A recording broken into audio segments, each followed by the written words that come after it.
The Menscape Podcast with Carl.J. Ashley.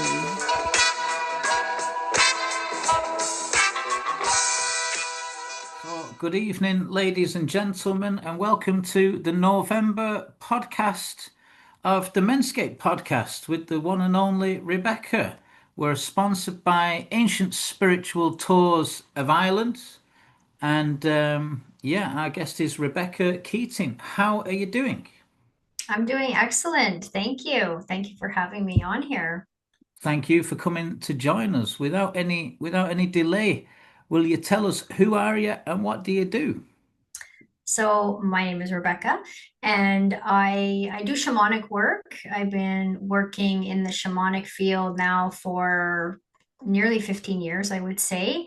I was a former registered nurse, and back in nursing school is when I determined I was in the wrong profession.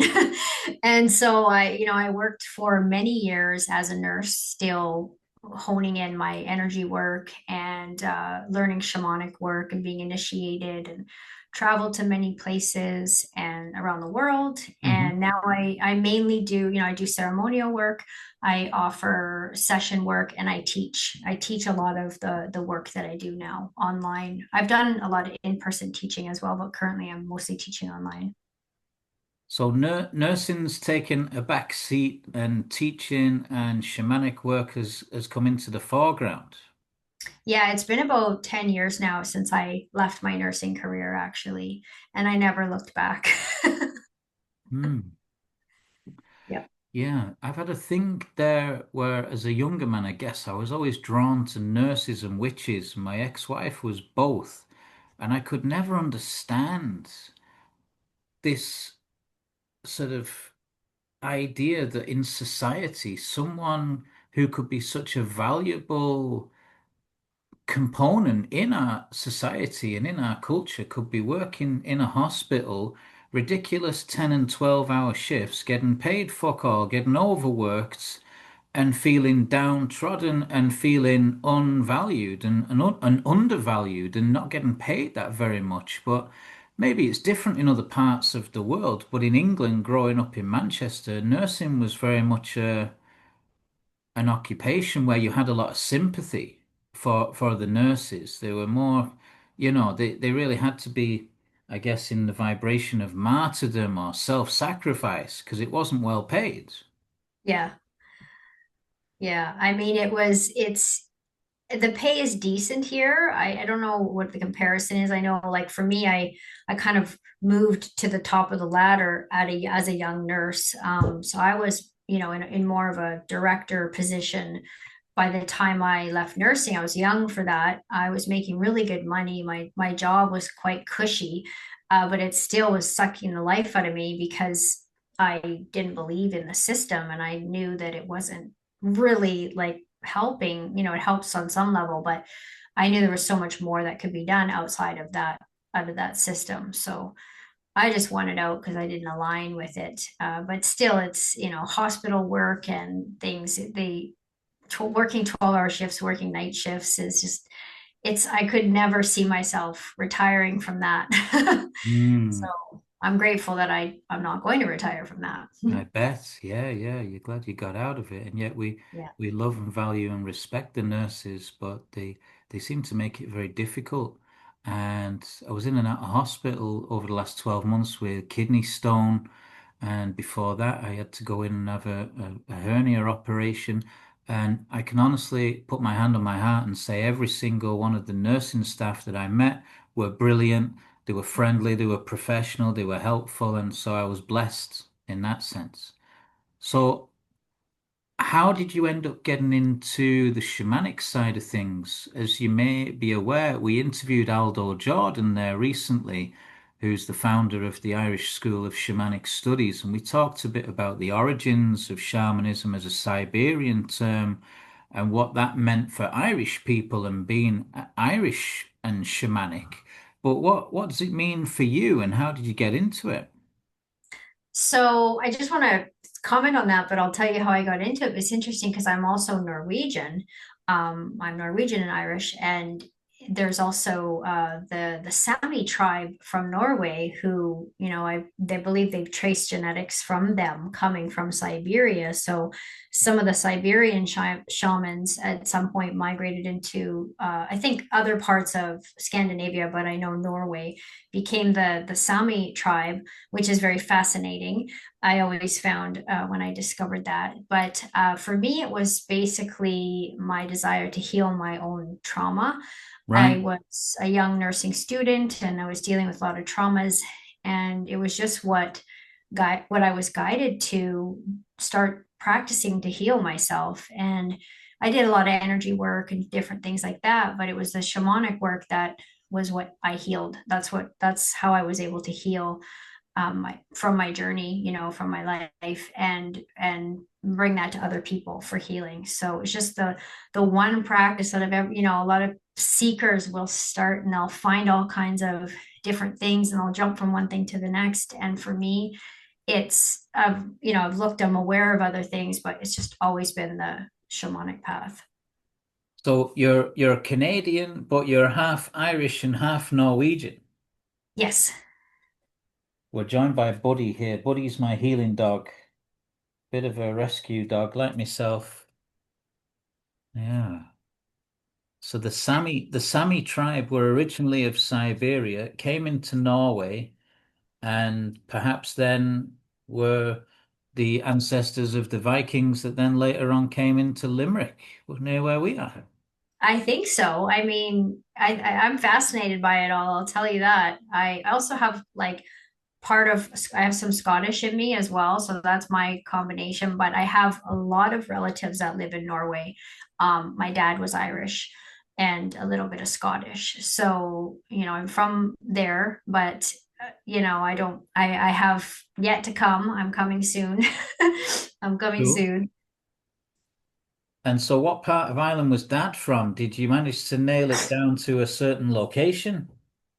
No, so something that's been on my bucket list for way too long is to connect with that side of my family because I was separated from my dad as a young child, and his side of the family, they're still around, but I haven't connected overly with them. So Yes. that's on my plan.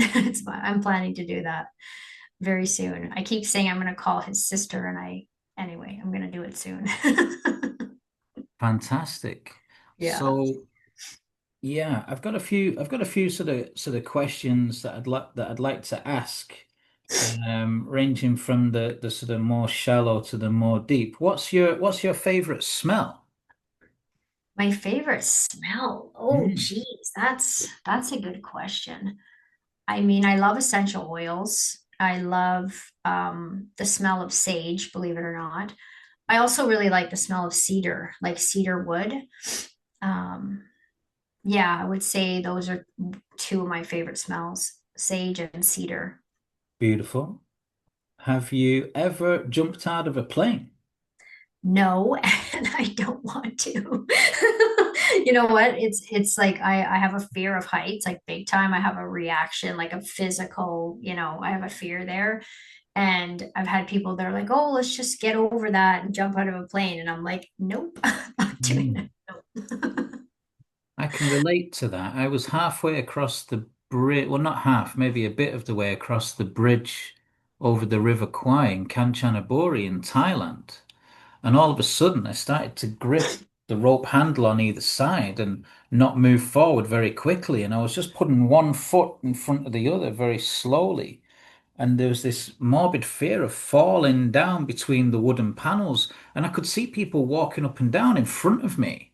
Yeah, So it was an irrational fear because I could see nobody was falling through, but something gripped me and had this experience of being afraid of falling through the bridge and down below.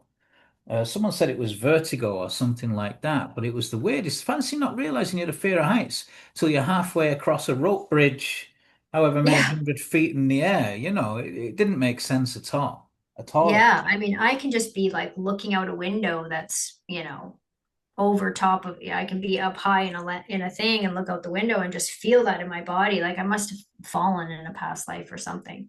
Something happened. Have you ever ridden a horse?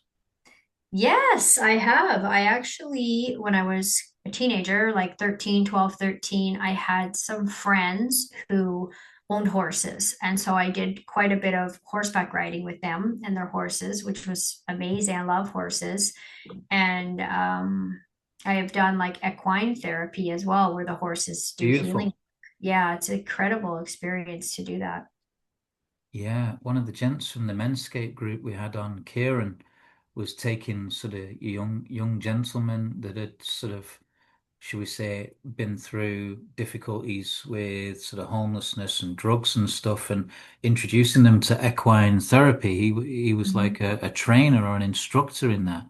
And when he spoke about it, it struck me as as an incredibly beautiful and powerful thing because horses have, they say they've a heart 3 times bigger than their brain or something like this. Yeah, their heart field is really huge. Yeah, and extremely intuitive, and they know, they show you and they heal you and they move energy and everything. It's kind of crazy.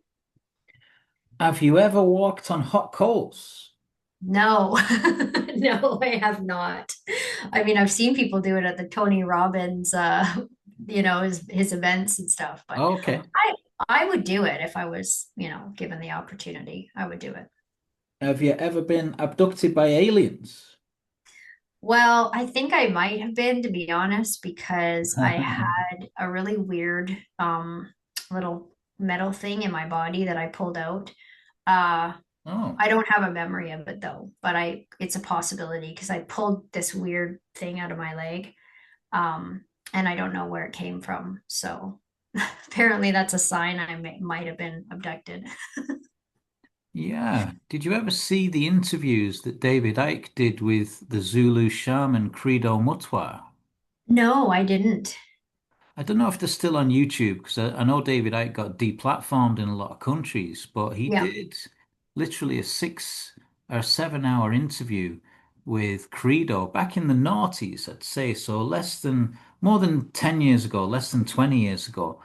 And if they're still available online, you can watch this Mm, incredible interview where he talks about a race of reptilians in South Africa that they called the Chitauri. And he yeah. describes his own alien abduction by one of these reptilian creatures and this kind of gruesome and painful experience he had being operated upon against his will. Wow. And he said in the landscape in South Africa, there's large sort of plains and areas where there's not many people around, and they can apparate. So they just come in or come up from wherever they are, and they can do that. And you can imagine because he didn't grow up sort of with books or school or reading or writing, the oral traditions of their people, the Zulus, was passed down through telling stories. Hmm. So the wisdom and the knowledge, and they spoke of a knowledge of this sort of reptoid and reptilian kind of race that Yep. lived underground inside in the earth. Wow. So the more deeper you go down that rabbit hole, the more and more likely it is that there's that kind of thing going on, you know? Well, and I have had reptilian encounters, so I mean, maybe, it's all connected. Who knows? But I've Reptilian encountered. encounters? Yes, yes, I've had reptilian encounters. Tell us more. So, a couple of different times, but the first time I was in it's weird story, but I was in the movie theater with my Okay. partner, Yeah. and this woman was like glaring at me from across the room. Like the whole theater was full. We were getting our tickets, we were in the main area getting our tickets. And this woman from across the room with her family was just like glaring at me. And I said to him, I said, why is this woman like, what's her problem with me? This was 9 years ago. And kind of didn't think anything of it, just carried it on. And next thing you know, she passed us. We were standing in the line to buy our tickets because the machine wasn't working. She passed me in the line. I'm standing there, she's going this way. And she walked right face to face with me, right like this. And her eyes changed, her whole tongue changed. She hissed at me. She hissed right in my face at me. She shapeshifted right in front of me. And I was like, I knew of reptilians then. I didn't never see one Right. hiss at me. My first response was I hissed back at her. And it was so bizarre because her kids, her husband was right in front of her, kids were there, but it was like they were in another reality. It was like Yes. they were veiled in another dimension. And I could never figure out why she hated me and why specifically me. She picked me out in a room full of people. But now in the work that I do in my session work, I I work with a lot of clients who are getting harassed interdimensionally by reptilians. It's a very common thing I do. So maybe she knew, maybe she saw the future and she knew I would be. I don't know. It was really crazy. I also saw something in the Dublin airport. You're in Ireland, so I might as well tell you this.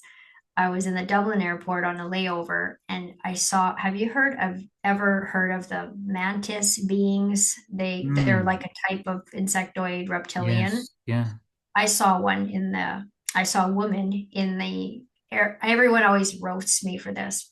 Irish people are always making fun of me for this, but um, I was in the Dublin airport when I saw this woman, and it was undeniable that she was part mantis. She had the mantis genetics. I mean, it was you couldn't. I had never seen one before. I knew they were, but you could just tell by her bone structure, her features, everything that she was. And I saw her. She was at her gate, so I got a good look at her.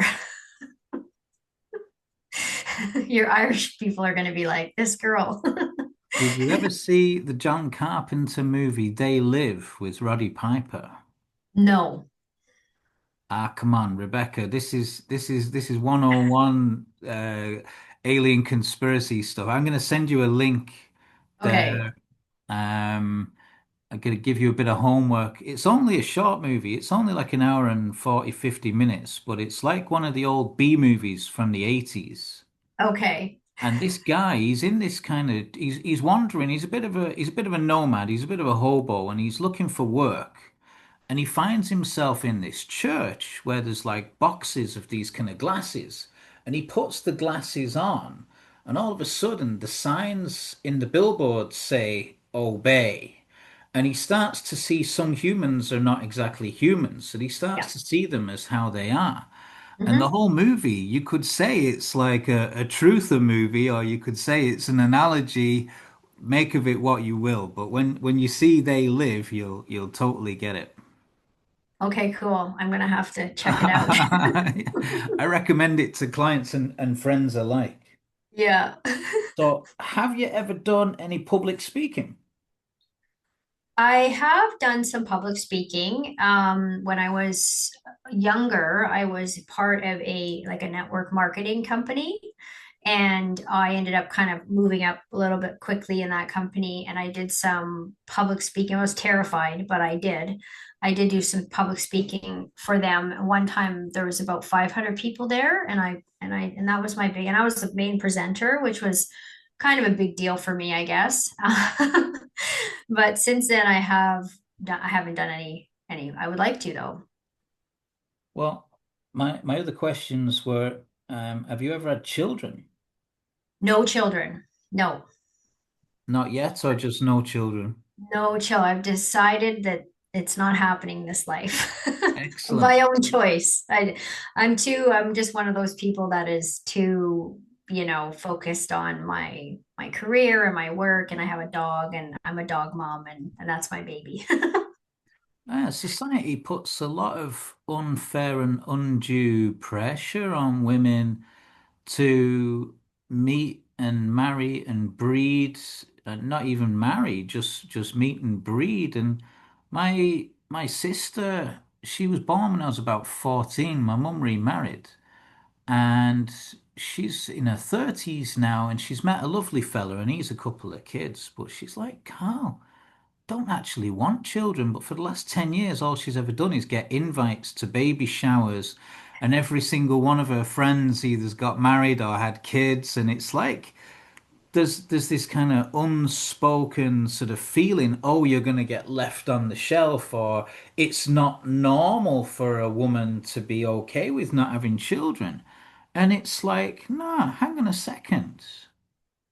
Hang on a second. That whole idea needs a rethink, right? Because a lot of the time, especially when I go, say, to the Buddhist center at Sunyata or some of the beautiful, amazing people I meet, men and women, that don't have children, they say, Carl, I don't want to bring a child into this world the way it is. And I'm like, you're the very kind of person that needs to be a parent. Look at all these assholes having kids that haven't even given it any thought.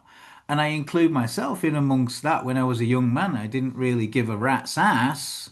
Every single weekend, it was just, can I smoke it? Can I drink it? Or can I shag it? And that was it. It was like, you've got traumatized people having children that they then pass it on to. And a lot of the people that don't have children, they're at the end of the line in that part of the family tree or that branch. Yeah. And yeah, I've come to see there's a lot more wisdom in not having children. Whereas when I was younger, it was like, what? You're having kids? Yeah. It's almost like you're ingrained to think it's not normal.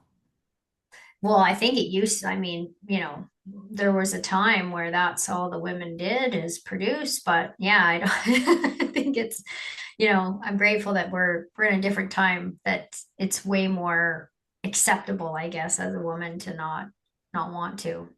Yeah. I was going to ask you, have you ever written a book? But I know the answer to that because I was looking at it.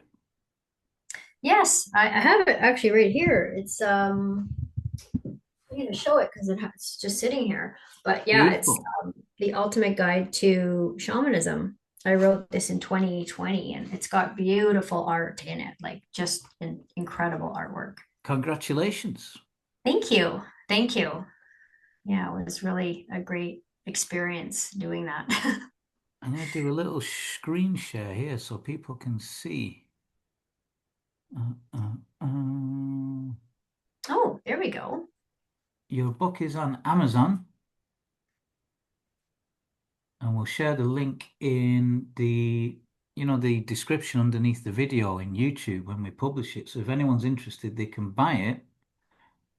But there's no need to have it there when you have it there. Tell us more about your book. How did it come about? So it's interesting because I always felt like I would write a book. And, any reader or reading that I had, they always said, you're going to write books and that's what you'll do. And so it's always something I knew I would do. Um, in this particular situation, the publisher contacted me and they asked me, they said, we're interested in you potentially writing this book for us. It's part of our series. You have to be approved and submit an application and a table of contents and everything, but are you interested? And I was like, what? When and I remember opening up the email going, oh my God, freaking out, thinking it was maybe junk mail or spam.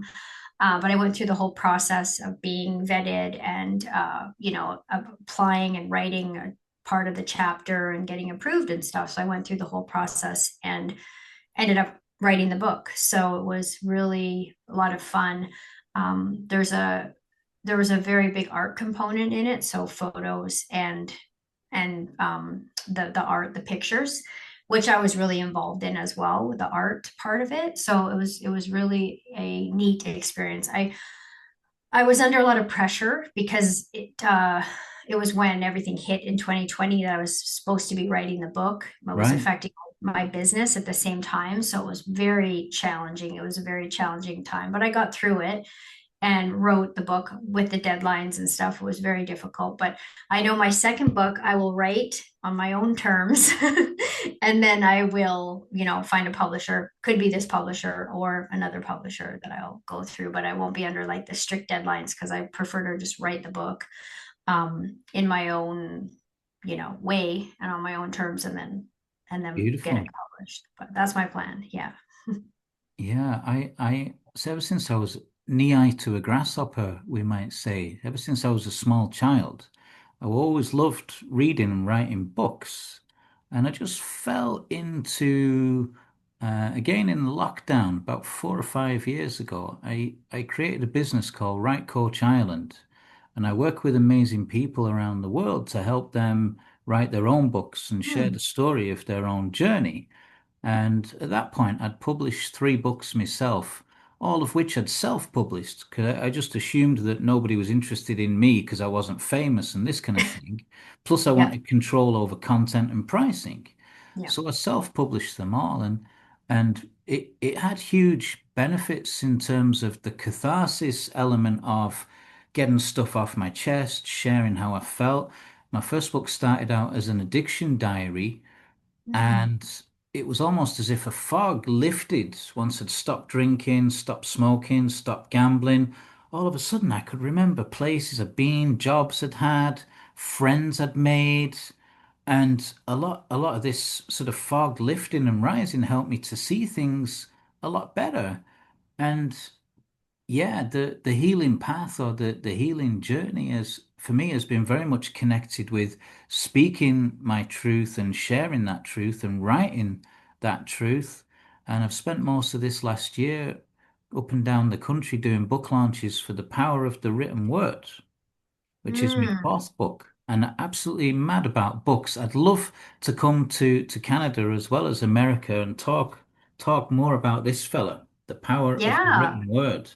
Yeah, it's a guide basically to help people that are interested in writing their own book with what to expect. So things that come up like self-sabotage, Mhm. procrastination, imposter syndrome, and this idea that I first came across when I was listening to Dr. Gabor Mate, yeah, Mhm. about sort of multi-generational family trauma and this need for approval. Because as a child, I was like, Miss, pick me. I know the capital of Egypt is Cairo. And a lot of men, especially, we need to lose this groomed need for approval from outside of ourselves Yeah. because it blocks authenticity and becoming our authentic selves when we're constantly looking for validation from outside of ourselves. I know it's slightly different for women, but as a man, it's huge that you don't, carry on with this, especially beyond your 20s or 30s. Yeah, sorry, we digressed a bit there. Yeah, No, I agree with that too. I think women have the same issue. I mean, I think right. it's something that's important to address as well. That sounds like a great book too. I might have to get myself a copy. Thank you. Well, Yeah. if you come to Ireland, I'll give you a signed copy for free. How's that? Okay. I'll be there. You know it. With swap books. Yeah. Yeah, I'll bring you a copy of my book for sure. Yours looks amazing, Rebecca. So well done and congratulations on that. So Thank you. whilst we're talking about books, tell me, are there any books that you've read that helped change your life, or any books that you came across that really had an impact on you, and books that you'd recommend to others? What are they and why? You know? Oh my goodness, I have so many books. I'm one of those book hoarders who refuse to get rid of my books. So I have a shelf full and I bring them everywhere I go. But I would say one of the most impactful books that I've read would have to be The Power of Now by Eckhart Tolle, because I mean I used to listen to that on audiobook over Hmm. and over and over and over again. Like, back in my very early journey, because it just was like it changed my life. So I would say that was one of my, I mean, all the Eckhart Tolle books back then were very impactful for me. But since then, I've just read so many books. I mean, it's hard to even think of the names of them right now. Now I'm more about audiobooks these days Yeah. because it's just, I'm walking my dog and I can listen to an audiobook. So, but I have read every single book you can imagine that's, in the spirit realm of spirituality. Another series of books that really changed my life, this is years ago too, really early in my journey, was the David Hawkins Power versus Force. But the whole series from David Hawkins Okay. was very, very powerful for me. I've read a lot of shamanic books as well. Um, there's a book that I really liked from Hawthorne. what's his name? I forget, but it's about Mary Magdalene. I forget the name of it, but that was a really good book too. They're all good. We'll find it, and we'll again we'll put it in the notes under the description in the video for people. Um, I reference a good bit in the book I've just published there, the ultimate shamanic book, which I would say is The Hero with a Thousand Faces by Joseph Campbell. I have not And read that one. there's a beautiful foreword in there by the lady that wrote Women Who Run with the Wolves. Yep. Is it Claudia Estevez? Or I could look this up instead of looking like a fool. Pinkham Estelle, Women Who Run with Wolves. Oh yeah. Pinkett Clarissa something. Pincola Estes. And Yes. how far wrong was I? I was definitely not quite getting that correct. Anyway, so she wrote this hugely interesting and fascinating introduction to the Joseph Campbell book, which was Mm, kind of discussing in a lot of the cultures around the world the archetype of the hero's journey. yeah. And of course, this pops up in lots of different ways and is more relevant now than ever, given the way that society has evolved and our young people, our teenagers, men and women, were missing these Yeah. initiations in our development. And so you've still got men running around in their 50s and 60s that haven't let go of that need for approval I was talking about earlier, you know? Yes. Yeah, it's very true. I mean, when you've been around shamanic traditions and cultures, they have many rites of passages and initiations that we just don't exist in a lot of the modern world. The second one you mentioned was David Hawkins, is it? David Hawkins, Power versus Force. Power versus Force. There's one there Yeah. called The Pathway of Surrender. I Yeah. read the whole series. This was very early on in my journey, but those are both really early journey books, but they were very impactful for me, those two. Power versus Force, the map of consciousness, Yeah. transcending the level. Yeah, I'd never heard of that guy. Thank you. We'll check Yeah. him out. The whole series is pretty powerful. I mean, this was I was God, I was 22, 23, something like that when I was reading Yeah. those, so a long time ago, but I have a lot of books. I can't even think of all the books that I read. There's so many of them. And sometimes I'll go back and read them again, but yeah, lately it's audiobooks because it's easier to get it in.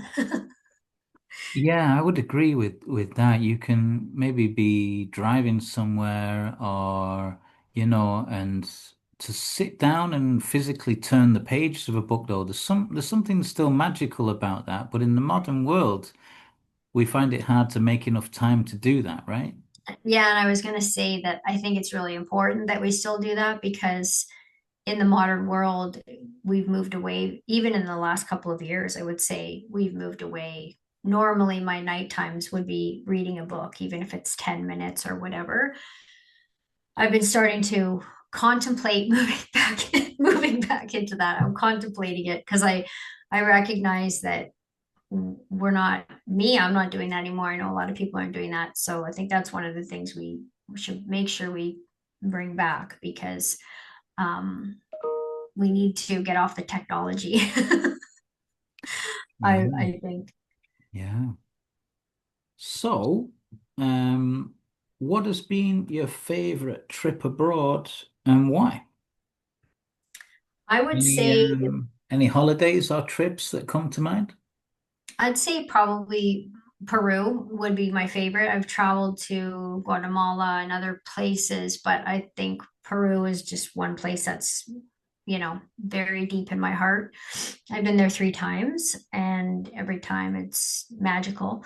I've been all over, I've been to the Andes Mountains, Lake Titicaca, which is incredible. Hmm.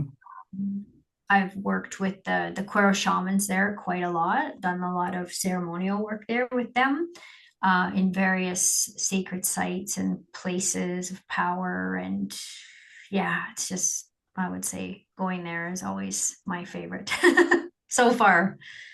Well, what's interesting is you're drawn to coming to Ireland, and we're drawn to going to Peru. We went to Egypt in November 23, and we did this amazing trip. We went to the Temple of Isis, Mm. Osiris, Temple of Hathor, Temple of Horus, did a Nile cruise, and then the last day we did a meditation in the Great Chamber or the Grand Chamber of the Great Pyramid. And there was a couple of girls on that tour that we met and befriended. So shout out to Jen and Tina if they're watching. And they live in the Sacred Valley in Oh, Cusco. So we're going to yep. go there. They do work with sort of grandfather and grandmother medicine and, Hmm. and and that kind of stuff. So we absolutely can't wait to have them come to Ireland and visit us, but likewise, we want to go and visit them in Peru as well. I think it's like the hero's journey. There's the call, and you ignore the call at first, or you don't respond to it, and then you hear the call again, and you're like, okay, I get the message. So you've been 3 times. Yes. Yeah. I've been there 3 times. The first time I went was 10 years ago. Hmm. And I went last year in September. And the year before that, I went 2 years in a row. So I would have gone this year, but I just felt called to take a break, to just relax and chill and do life stuff, do life. But I've had some, yeah, some amazing experiences. When we were there last year, Lake Titicaca, I stayed at a place called Uros, and Uros is in Lake Titicaca, and Hmm. it's they're floating islands. So the Uros people, to escape the Spanish coming in, they built their homes on these reeds out on the water, out on the lake. They still live there to this day. And there's a sort of more, I guess, popularized place where people will go to Uros, where it's more commercialized and touristy. And then we ended up booking at this eco village twice, 2 years in a row, and it's this family there. And the one man who runs it, it's him and his family, his children and his their children, his wife, and it's just a small little place. But he was just like you would just look at him and you would think like this guy's a master, like he's just not of this world. And we ended up, me and my friend, we wanted to do a ceremony for the water because the level of the water is going down.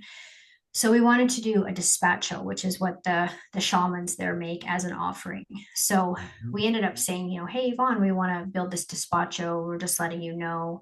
And he was like, oh, that's so kind of crazy. He was so touched by it because it was a new moon, and in their tradition, they only would build a despacho on the new moon. So it was like on the actual day. And he's like, no, no Westerners have ever come here and wanted to do a ceremony. So he was like, I'll take you at the proper time in the morning out on the water to the space where we would traditionally offer it. So it was a kind of a big thing. We went out there with him, and we ended up spending quite a bit of time with him. And I started asking him questions because I was curious about. I just saw pyramids everywhere in Peru. Like, I mean, Hmm. there's mountains and then there's mountains, but they're not mountains, they're pyramids. And I said to him, I said, Yvonne, like, I see pyramids everywhere. Can you let me know what's happening here?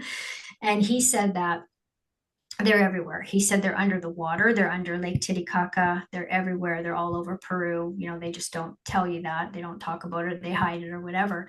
But he said that his original people, they're still living where they originated from. It's like 20,000. It was like pre-Inca, his people. Hmm. They still speak their original language, and they always passed on through oral tradition their ancestors that they came through the water. So they always knew they came from the water. So they knew they came from Lemuria through the water, and then that's where they inhabited those lands at Lake Titicaca. He also told me, I'll tell you one more thing he told me. Hmm. he Please told do. me that Yeah. he told me that they're not of this world in the sense that they know they're still living in the same lands, the same people. They're not, they have different genetics and different DNA as the regular Peruvians do. And he said that when they die, the government is always trying to take their bodies so they can study them because their blood is different, everything's different. Um, I don't know what they are, but they're very advanced. I'll say that they were very, very different looking, and very peaceful. Just nothing but peace from these people. Mm. So anyway, Uros is a place I recommend Spell that? going. Uros. It's Yeah. Uros. You. Yeah, and Oh. I can even suggest this particular place that was a very special I'll see if place to it's go. on the agenda. We've got on the itinerary. We've picked this particular trip to Peru because it's going to Easter Island afterwards Oh from wow. Santiago as well. So we wanted to do both. And you've got like, is it Ole Tembo and Yep. Sakse Huaman? Yep. Which I like Oh, that because it sounds like sexy human. yeah. Sakse Huaman, is it? It's like Ollie Talambo. I can't pronounce it either, but Yeah, yeah, I'm gonna say them wrong, right? that's one of my favorite places to go. I love it there. It's so amazing there. Yeah.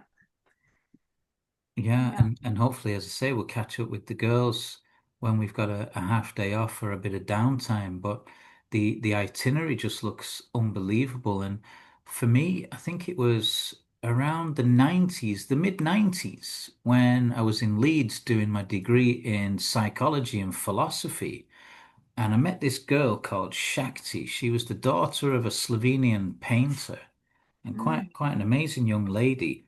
And we were both obsessed at the time with a book called The Celestine Prophecy. Oh yeah. Yeah. Um, oh, I forget the name of the author. I think it was James. What was the name of the author of The Celestine Prophecy, buddy? Eh? I've definitely heard of it for sure. The Celestine Prophecy. James Redfield. Thank you, Internet. So the Celestine prophecy, this guy, he describes a synchronistic sequence of events that take him from where he is to the back arse of Peru in the jungle. And each Mm. of the chapters is like an insight into both himself and his own journey, and then human nature in general as we ascend towards this kind of process of awakening. Yeah. And I only recently read it again, or did I see the movie?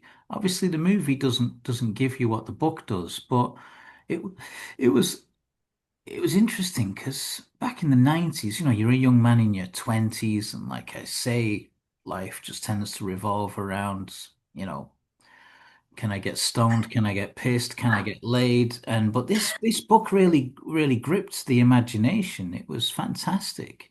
And he was describing going to Peru and being chased by the police and the authorities, and the story he tells is fascinating.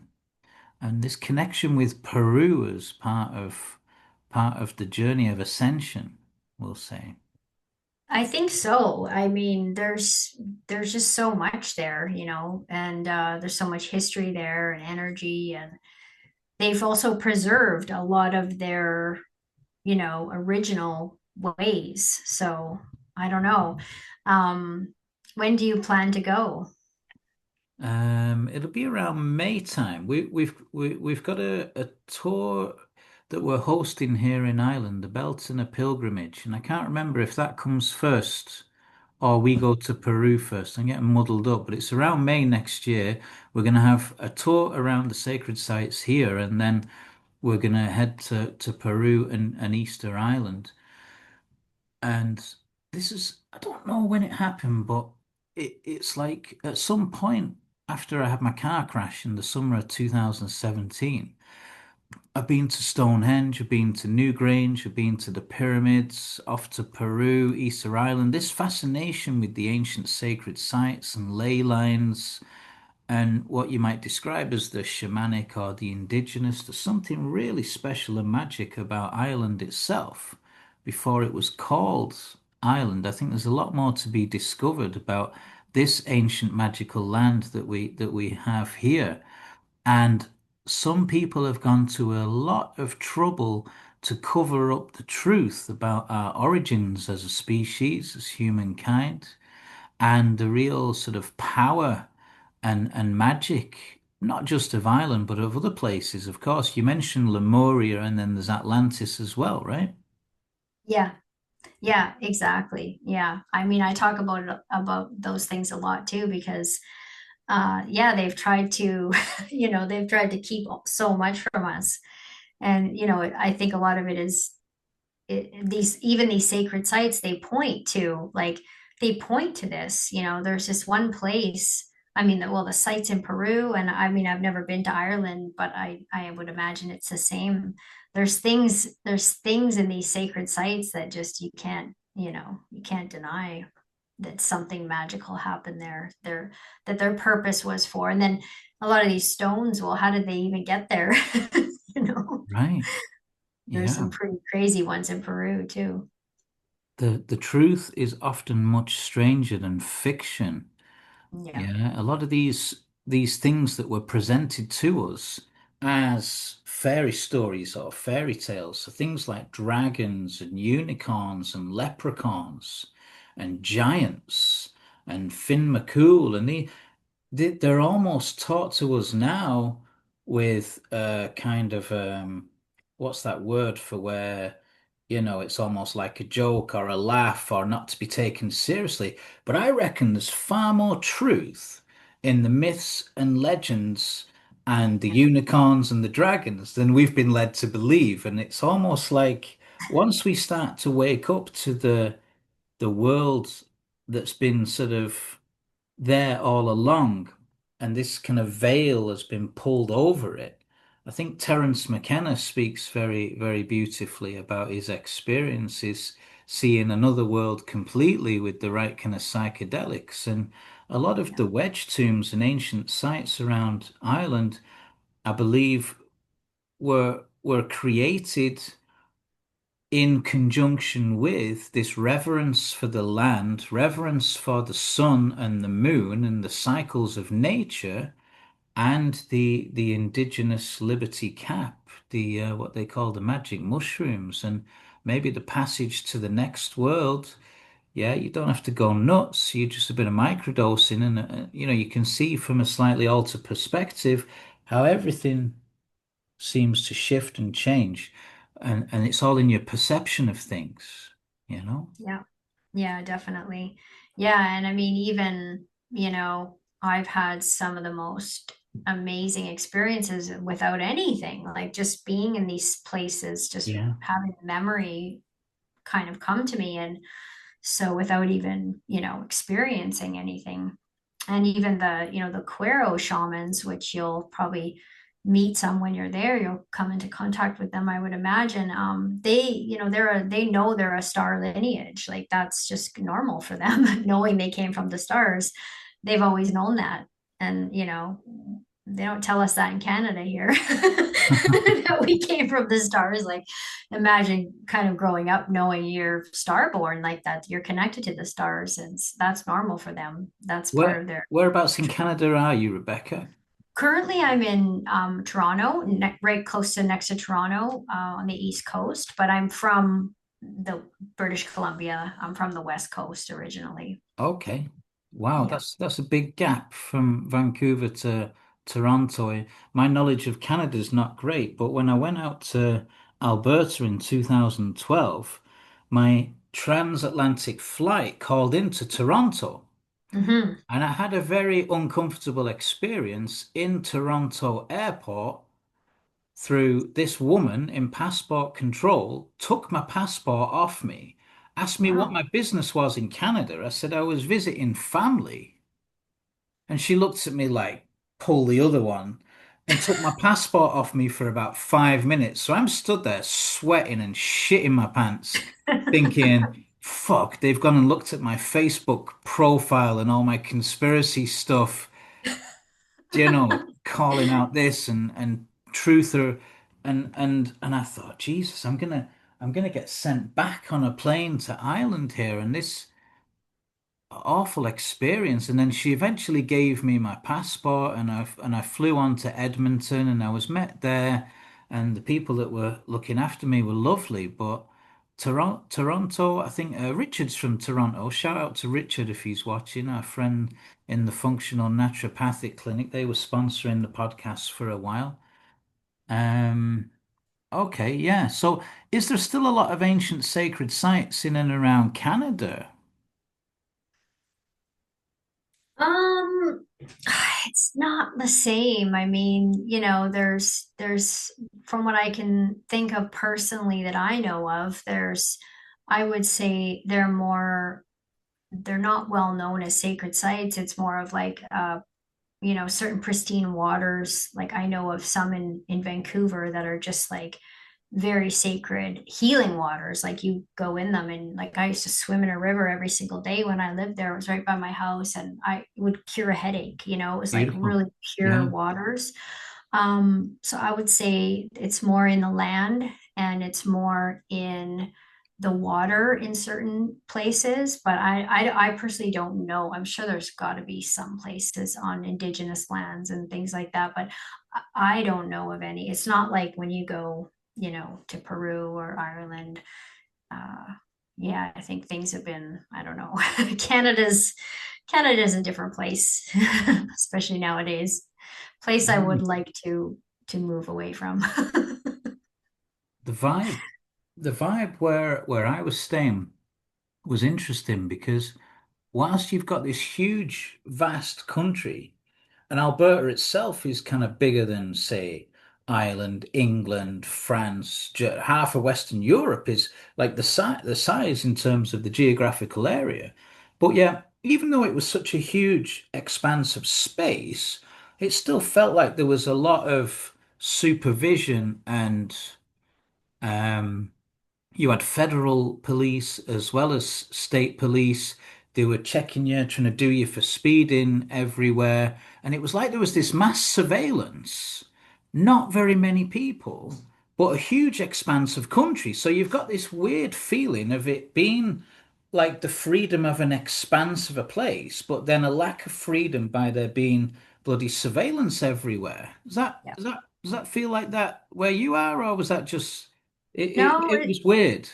it's Yeah. it's like that. It's like that here. There's a lot of rules, and I've been to Africa, I've been to, South America, I've been to Croatia. These places, like you can get in a car, you don't need a seatbelt on, you can have a drink in your hand if you want to. Like, I mean, they're not worried about crime. They're not policing you.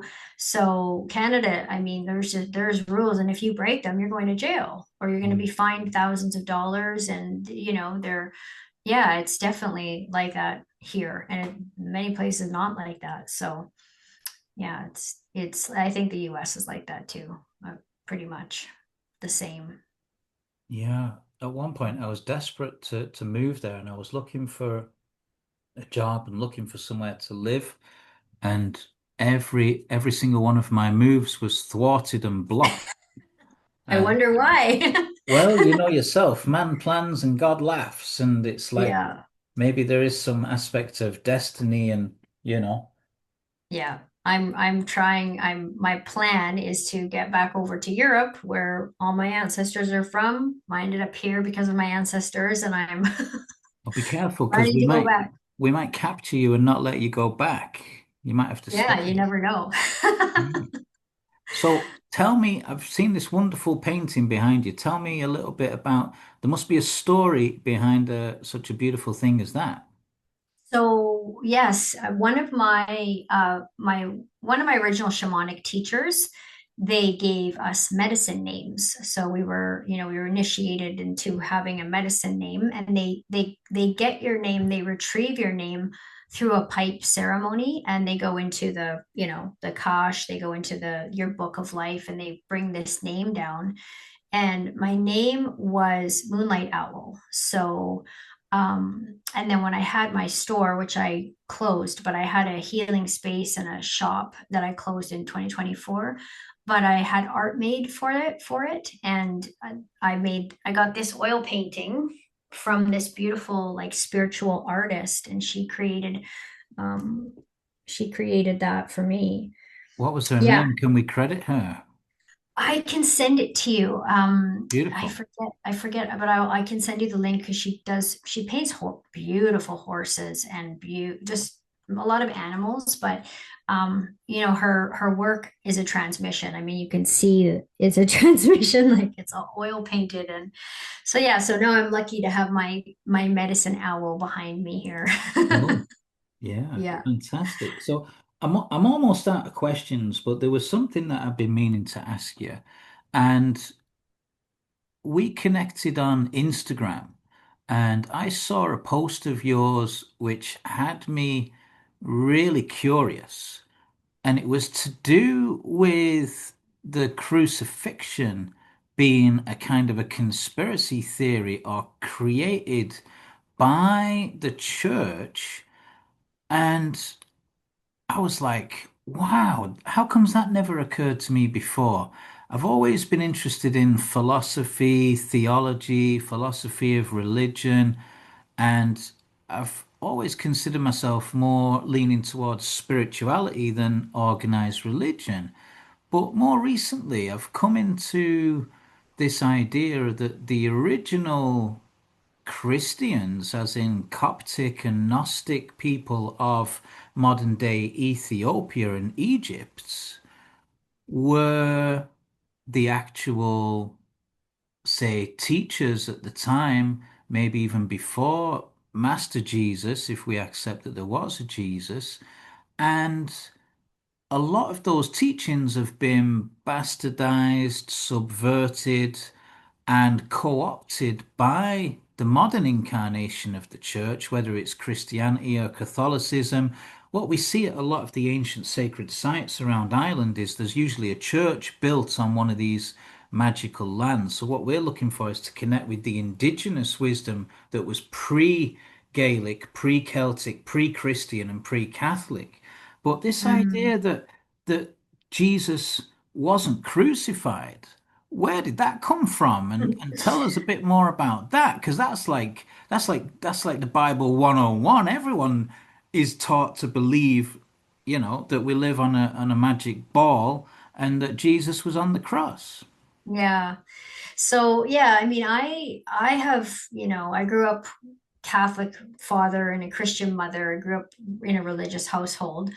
I never really bought into it. I didn't. I can't say I did. And I also believe that pre pre-Christian, the real Christianity before the church came along and changed things and things like that. Um, that was a true Christ. Like they held the true Christic teachings and the records, and of course, we know the Bible came along and all the story that was created. So, it the way that I The feel. Bible didn't really come along though, right? The Bible was concocted. You've got Yes, the first five books were the Jewish Torah or the Pentateuch, and yes, they became part of the Old Testament. And then the New Testament, you had the Gospels of Luke, Mark, Matthew, and John.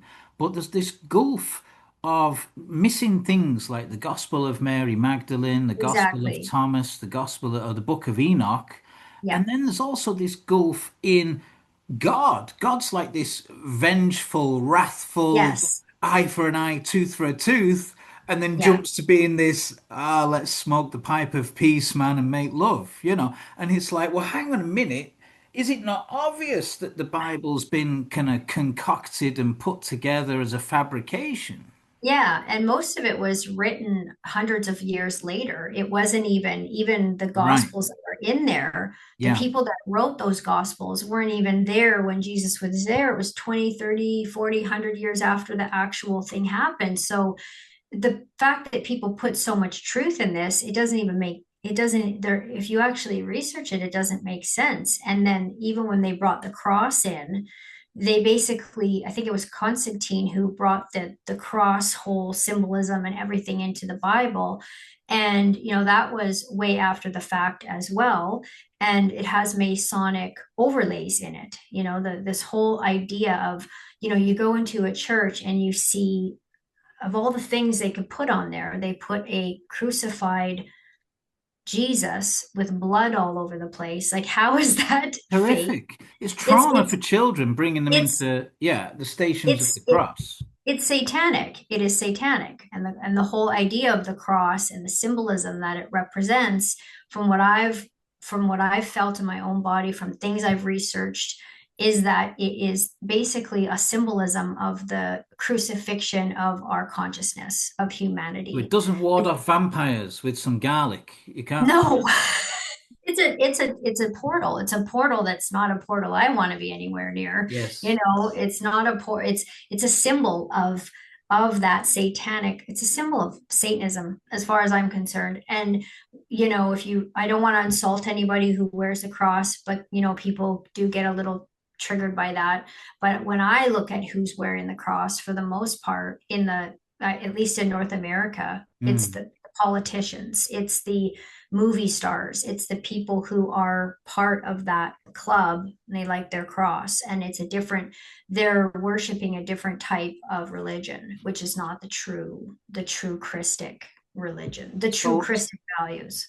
so the part of the Bible that describes like Golgotha, the place of the skulls, and this trip to the place where Jesus was, is all that bullshit as well, or is it just a bit about like, because I couldn't imagine as a child anything more gruesome than being nailed by my wrists and ankles to a cross. It's like, wow. And then it's like, okay, so we're taught that Jesus died for all of our sins, right? So does that mean we better hurry on and go out and start committing them? It's almost like an apology, but this idea of original sin never sat right with me. The divine sovereign beings that we are were almost reared and brainwashed into this sense of original sin and guilt so that the shame. And the people I meet up at the Buddhist Center describe themselves as almost recovering Catholics. It's been Yeah. that huge of a imposition on their soul from sort of childhood onwards. And this burden of guilt and shame is very hard to let go of. Yeah, and that's part of the whole like program, and it's like almost a curse. Like we come in with these overlays that we're born sinners and we need to be forgiven, and the blood of Christ is what has redeemed us. And it's a whole overlay, it's a whole program implanted into our consciousness. And instead of how about we were born magnificent, and we were born limitless, and we were born eternal? No, we're born sinners, and we're basically worthless. We need to bow down to and the fact that Jesus is the only way, that we can be redeemed. That's another part of it that is just not true. Well, the thing that didn't stack up for me was that if this guy was from the Middle East, he obviously didn't have blue eyes and fucking blonde hair. It was like he was obviously like looked like an Arabic dude, so he would have had brown skin and brown eyes for the most part. Not trying to Yeah. be racist or anything. And then the idea that you know we had to, I guess, the hypocrisy of the whole thing around money, right? So as a kid, I went to a Sunday school. And it was like a Methodist church. It was a cute little thing where we did, sort of learned about New Testament stories like the miracles of Jesus and stuff like this. And for the most part, it was nice and it was good. And then they always used to go around with a collection tin, and they'd have this big, grand, kind of circular dish. And so before we got sent off to Sunday school, we were given a couple of 10 pence pieces to put in the collection tin. And every weekend we had this terrible temptation, well, will I just go to the shop and spend this money on sweets instead of putting it into and then so you had the idea that it is easier for a camel to pass through the eye of a needle than for a rich man to enter the kingdom of heaven. And by the way, here's our collection tin. We can help you by relieving you of all your money. Give it to us. And Yeah. so organized religion is overtly a control system. There's no to it, Yeah. no disrespect to anyone that wants to go to church or if that's their thing. But to me, it was always anathema to common sense. But I'd never heard that the crucifixion was made up.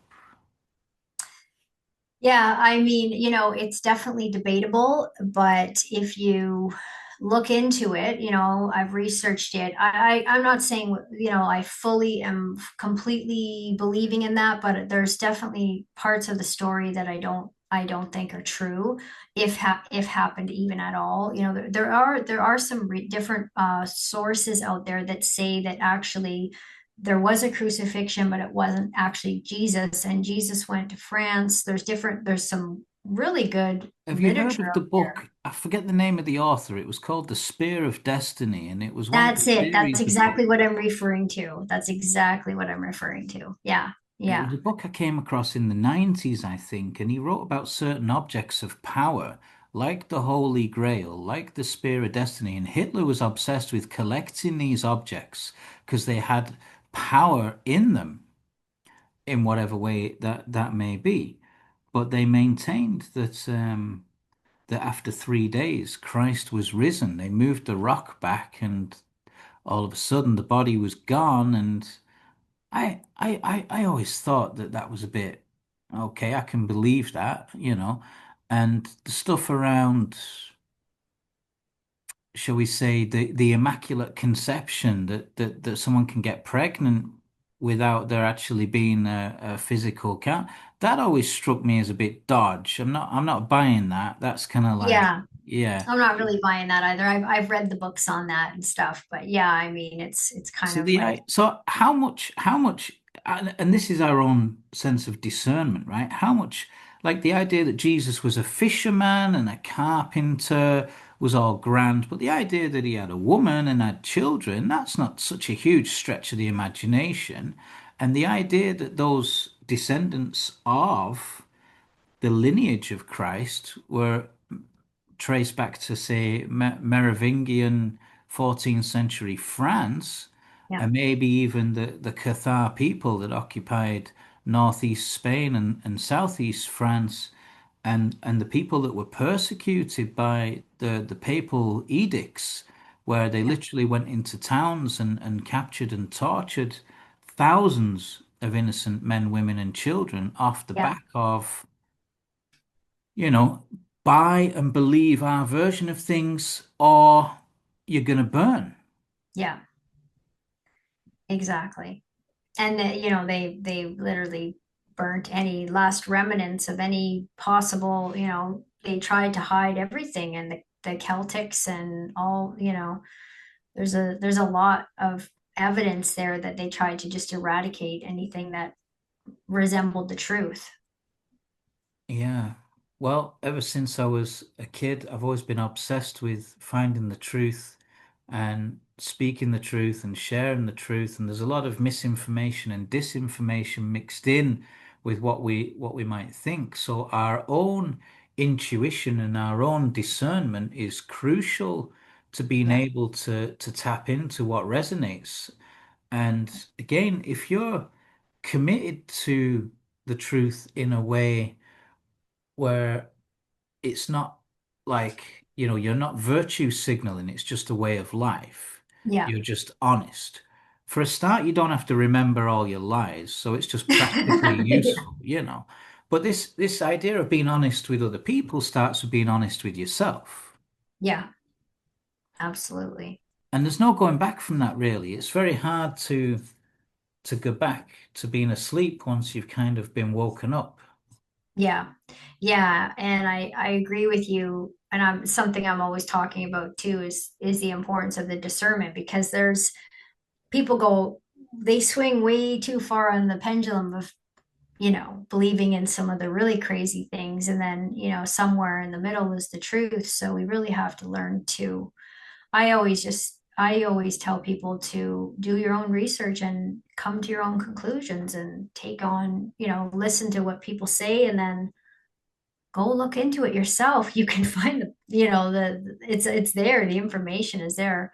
Hmm. See what feels right in your body, see what feels true, to your own being.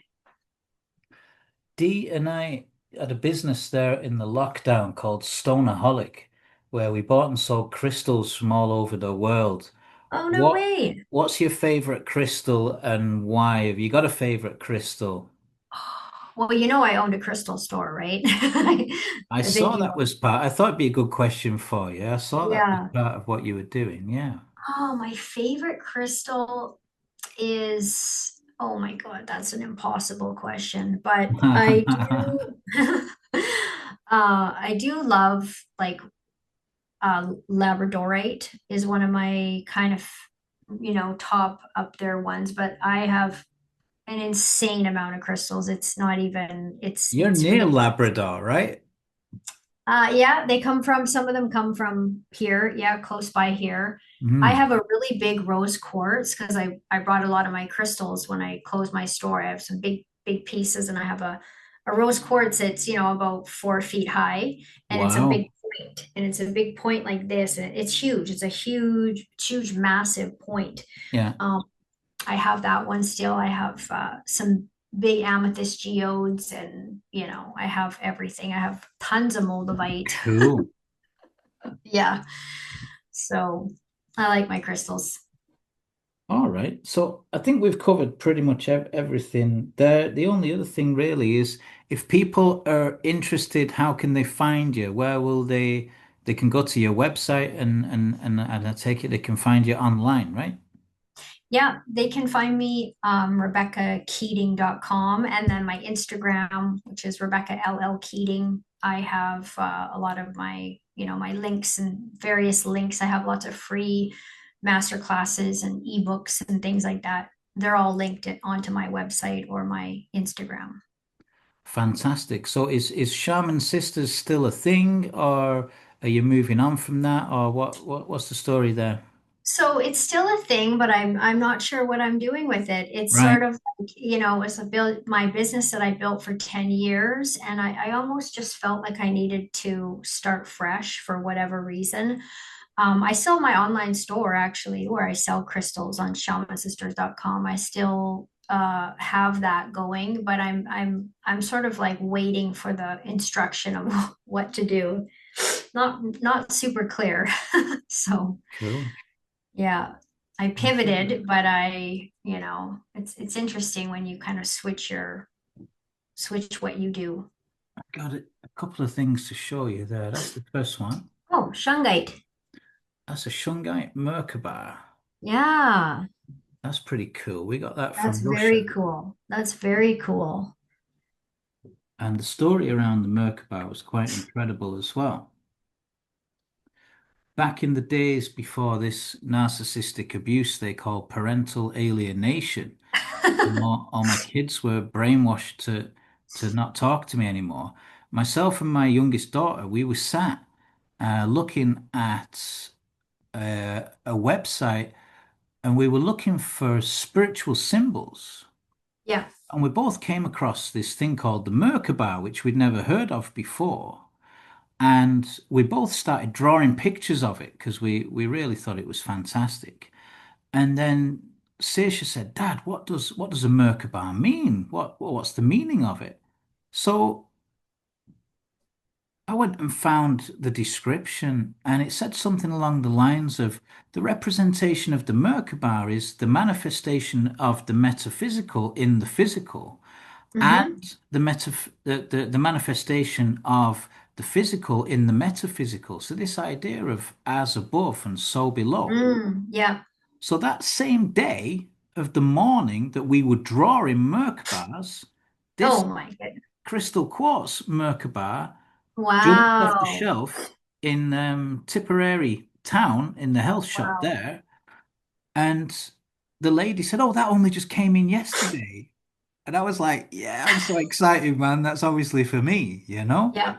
So I'd never heard of it. And then the same day as I came across it, did it manifest me or did I manifest it? I'm not so sure to this day.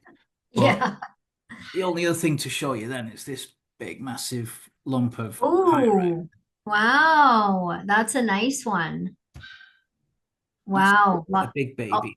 I'll show you my Labradorite. Look at this. Ooh, Yeah. that's similar to mine. Yeah. Yeah, only yours is more pointy. Mine's like the crust off a loaf of bread. Yeah. It's Yeah. kind of that's beautiful, amazing. Yeah. Show and tell.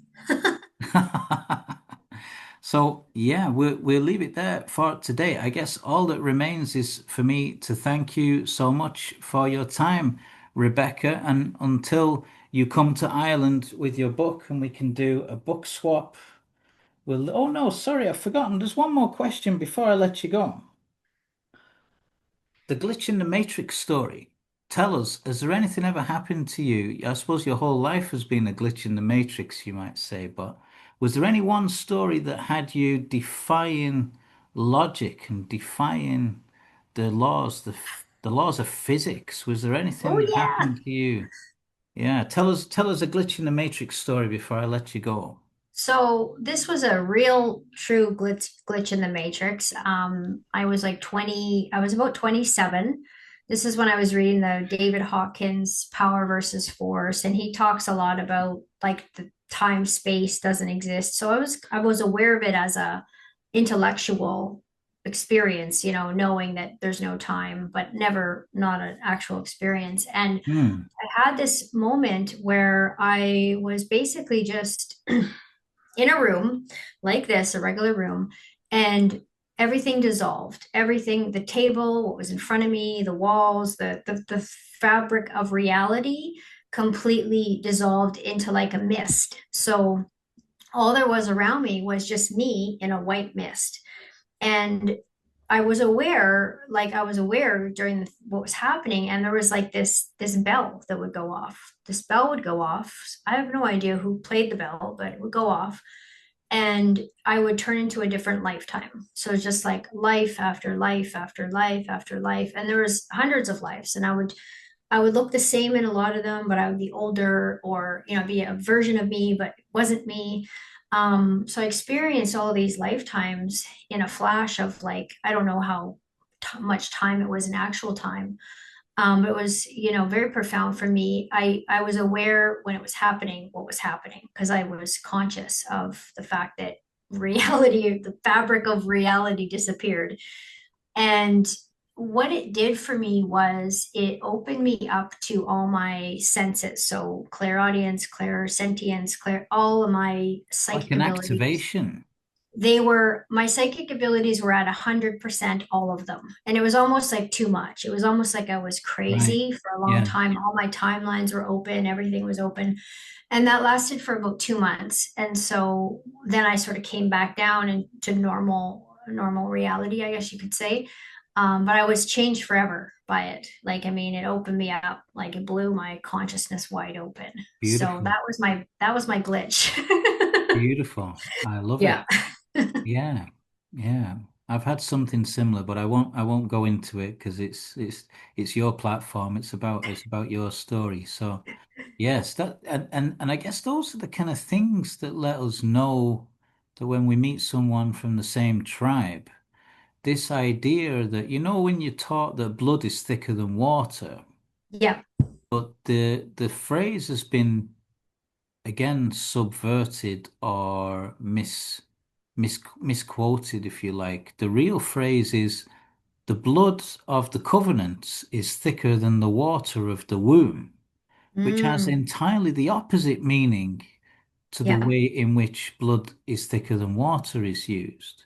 And Yeah. so you find that you can develop a strong bond with someone you've never met before through this kind of spiritual connection or this sense of being in the same tribe, energetically and spiritually. Yeah, Anyway, definitely. Definitely. And it's like, why do you you just meet? everything happens for a reason, I guess. That's right. Or Yeah. we'd like to believe it does anyway. It'd be cool if it did. We Yeah. wouldn't like to believe that everything's just an accident. Yeah. Yeah.